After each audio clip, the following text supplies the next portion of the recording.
Welcome to our channel. Today we how to transfer responsive grid layouts into Tailwind CSS, full guide step by step clearly. Begin by preparing your existing responsive grid layout. Analyze the structure of your current grid, noting the rows and columns. Identify the components and their positions within the layout.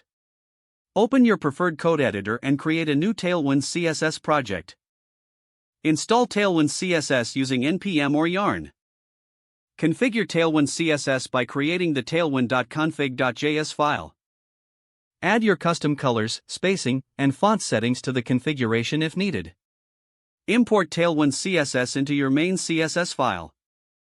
Begin by creating a container for your grid.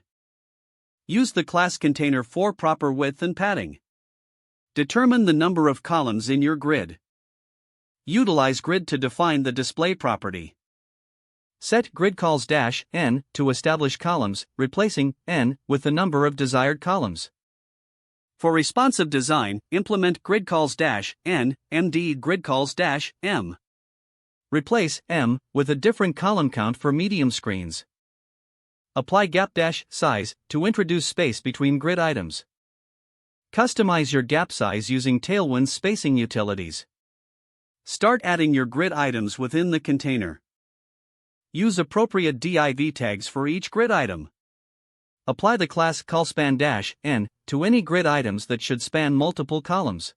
Utilize the responsive utility classes for different screen sizes if necessary. For images, ensure to use object cover for proper sizing and responsiveness. Consider adding utility classes for padding, margin, and text styling as needed. Ensure all content inside the grid items is properly aligned. Testing your layout in different browsers is essential for consistency. Open your browser's developer tools to inspect elements.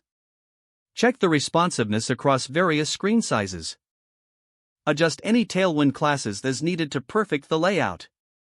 Don't forget to like this video and subscribe to our channel for more step-by-step tech guides.